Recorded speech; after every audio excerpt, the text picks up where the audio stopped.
Penolakan jenazah korban COVID-19 kembali mendapat penolakan di Semarang. Jenazah seorang perawat rumah sakit Karyadi Semarang ditolak oleh warga saat akan dimakamkan di kampung halamannya. Beruntung oleh pemerintah kota Semarang, jenazah salah satu pahlawan kesehatan ini akhirnya dipersilahkan dimakamkan di tempat pemakaman umum Bergota, Semarang.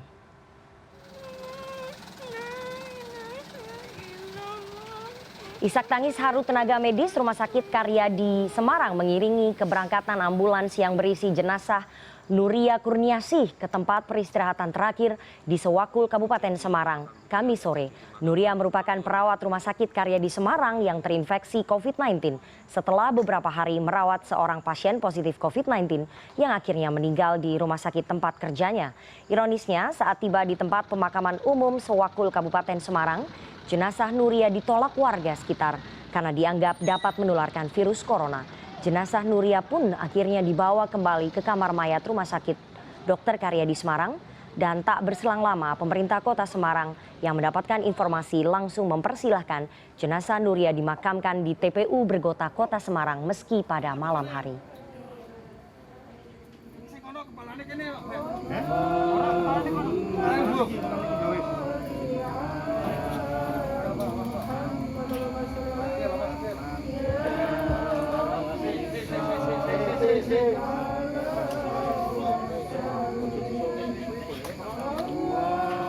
Dan untuk mengetahui lebih lanjut kasus penolakan jenazah perawat yang terinfeksi virus corona, kita telah tersambung melalui sambungan Skype dengan Gubernur Jawa Tengah Ganjar Pranowo, dan melalui sambungan telepon ada Dr. Ufa, spesialis forensik RSUP Dr. Karyadi Semarang. Selamat sore Pak Ganjar, bisa mendengar suara saya?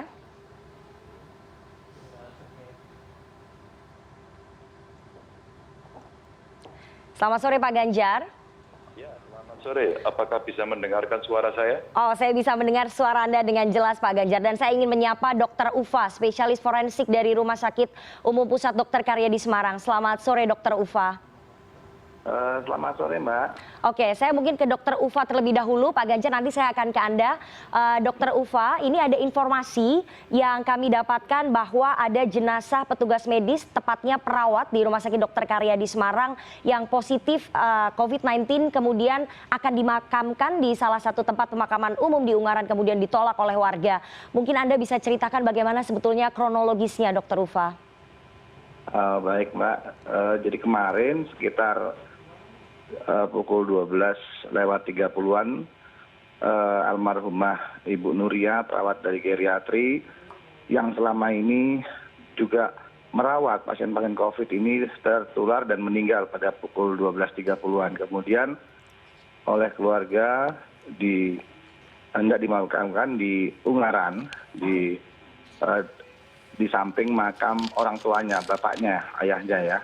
Kemudian setelah melalui upacara prosesi di Karyadi dipimpin oleh Pak Direktur Utama kami, kita lepas sekitar pukul 3:30.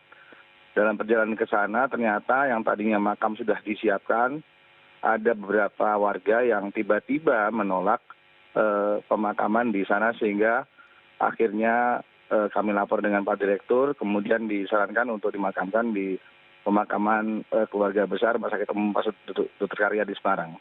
Oke, Pak Ganjar, Anda sudah mendengar penjelasan dari Dr. Ufa. Ada warga Anda yang menolak pasien positif COVID yang jenazahnya akan dimakamkan. Bagaimana Anda melihat realita ini ternyata masih terjadi, Pak Ganjar? Ya, saya harus menelpon beberapa orang, mulai dari Bupati, Wakil Bupati yang nungguin di sana, ya Pak Ngesti, Wakil Bupati Semarang nungguin waktu itu di sana. Lalu saya telepon 2 lurah di 2 titik yang sudah menyiapkan 2 liang lahat. 2 liang lahatnya sudah disiapkan. Maka kami berkomunikasi dengan mereka bahwa yang pertama rencananya katanya mau dimakamkan di Susukan. Di Susukan sudah disiapin makam. Tapi karena ada permintaan dari keluarga untuk dipindah di tempat lain, maka kemudian ya di Susukan nunggu nih, kok nggak jadi-jadi. Maka pada saat diberitakan pertama katanya ini ditolak, mereka protes semua terus kirimkan video, nanti saya kirimkan videonya. Terus dipindah ke tempat yang kedua. Tempat kedua ini adalah tempat yang dekat dengan keluarganya. Nah, setelah saya tanya lagi sampai pada tingkat yang memprotes semuanya, penjelasan sampai hari ini problemnya ada di komunikasi kepada warga setempat. Saya atas nama pribadi kemarin juga sudah kontak suaminya, kontak keluarganya, apa yang terjadi. Yang pertama, Gubernur Jawa Tengah minta maaf. Saya yang salah soal itu. Tapi yang kedua, kita sampaikan juga bahwa si perawat ini perlu mendapatkan perhatian, perlu mendapatkan penghargaan.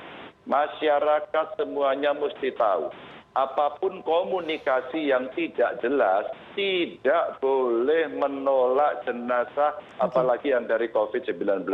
Apalagi mereka ini adalah pahlawan-pahlawan yang sudah merawat, apapun alasannya.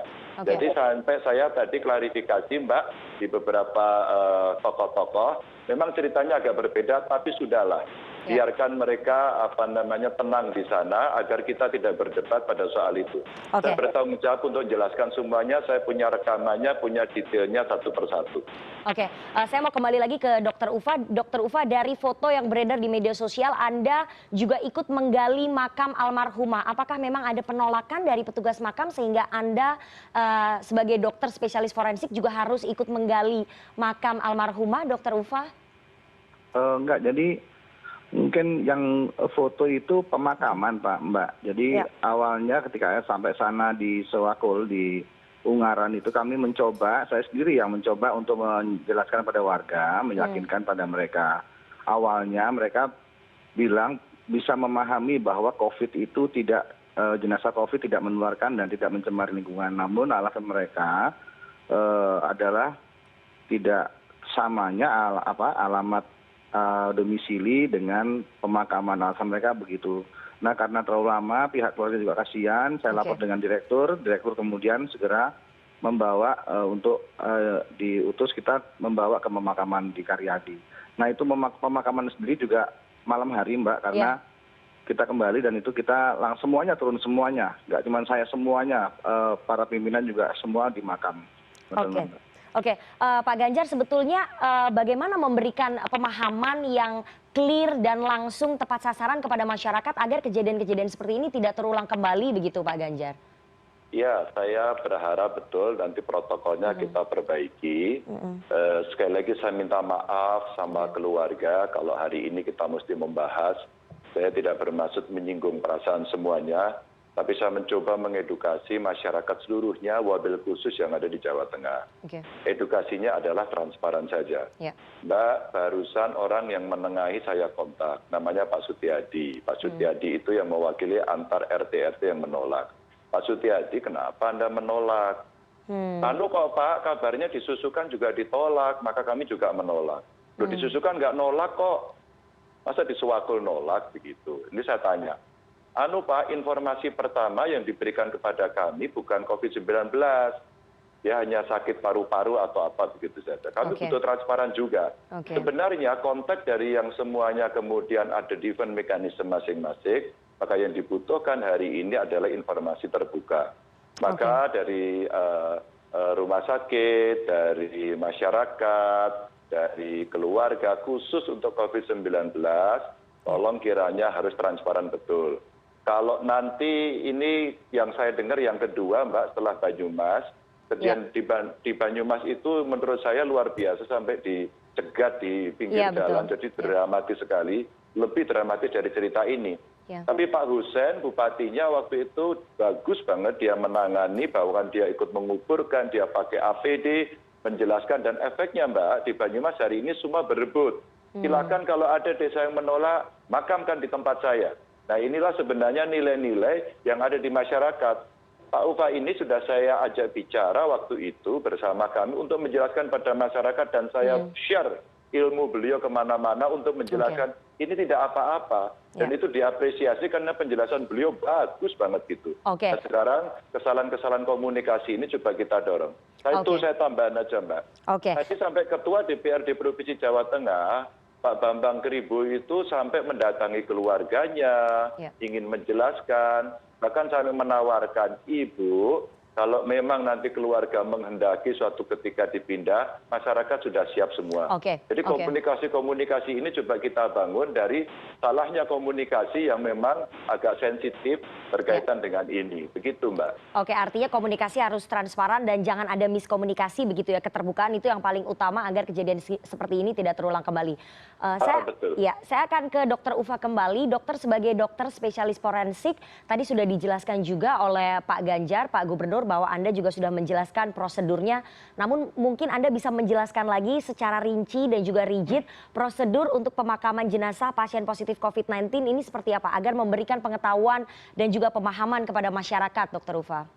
Baik, terima kasih.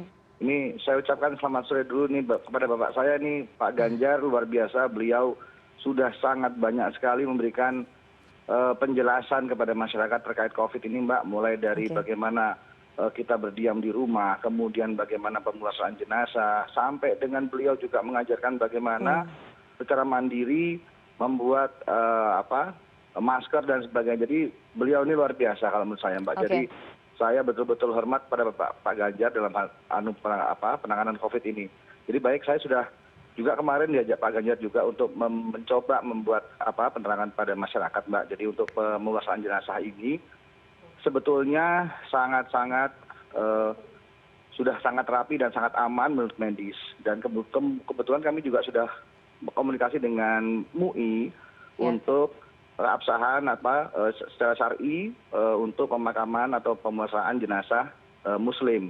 Jadi untuk secara medisnya, Mbak, pertama memang pelayanan kita mulai dari ruangan isolasi. Di ruang isolasi ini untuk kamar kita sendiri, jenazah ini tidak kita buka pakaiannya, tapi langsung kita amankan dengan cairan klorin 0,5%, maksudnya untuk desinfektan. Kemudian kita langsung bungkus dengan atau pembungkus jenazah yang kedap air dalam ini plastik, ya Mbak ya. Kemudian kita klorin lagi.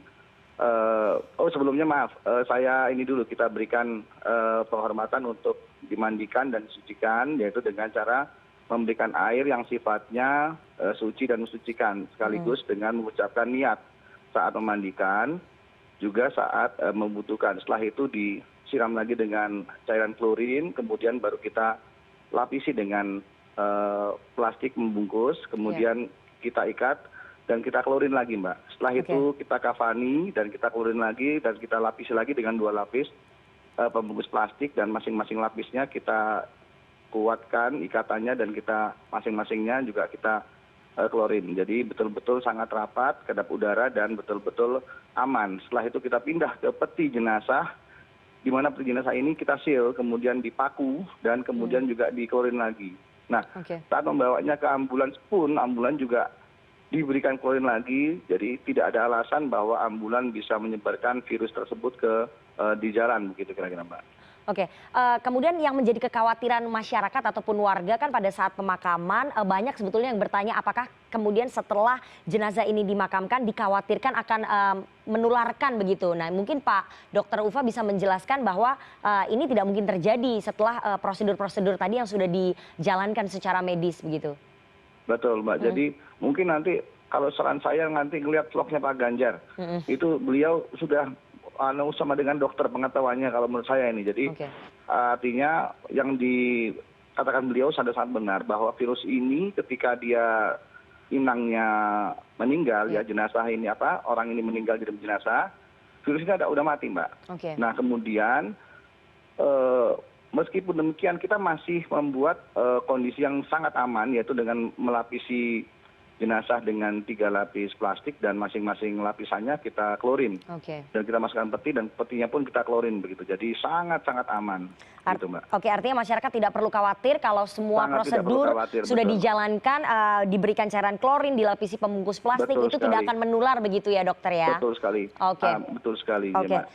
Saya mau bertanya, Dokter Ufa, bagaimana dengan kondisi keluarga almarhumah? Karena kabarnya suami dari almarhumah ini juga perawat di Rumah Sakit Dr. Karyadi. Apakah kemudian sudah ada informasinya dengan kondisi keluarganya?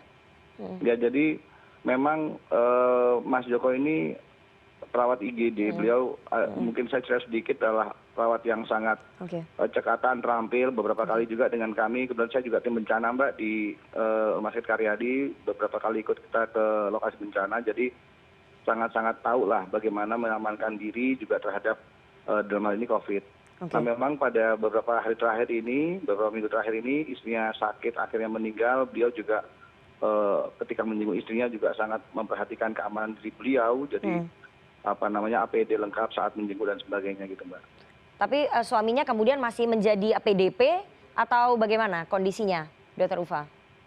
Tentunya dengan kondisi seperti ini kita nggak berani ngambil risiko, beliaunya tetap akan diperiksa semuanya Mbak. Oke. Kondisi seperti ini mempengaruhi tidak sih sebetulnya kondisi psikologis dari petugas medis yang ada di sana? Artinya kan dengan adanya penolakan jenazah dari salah satu perawat atau petugas medis sebagai garda terdepan penanganan COVID-19, ini mempengaruhi kondisi psikologis teman-teman petugas medis di sana, Dr. Ufa? Ya tentunya sangat berpengaruh ya Mbak, terutama teman-teman yang sejawat yang di Rumah Sakit Karyadi, tentunya juga teman-teman perawat pada umumnya mereka sangat menyayangkan di mana beberapa teman bilang, wah kalau boleh milih kita di rumah aja deh sama keluarga, biarin aja nggak usah ngurusin yang COVID gitu kan. Kita semua pengen selamat begitu, tapi kan nggak seperti itu karena panggilan jiwa dan juga sudah janji kita, janji jabatan juga untuk menyelamatkan nyawa, jadi nggak bisa seperti itu Mbak gitu. Oke, terima kasih Dr. Ufa. Saya akan ke Pak Ganjar Pranowo, Gubernur Jawa Tengah. Pak Ganjar, apakah kedepannya akan ada pengawalan khusus mungkin yang dilakukan oleh pemerintah Provinsi Jawa Tengah terhadap jenazah pasien positif COVID-19? Loh Mbak, selama ini sudah dikawal.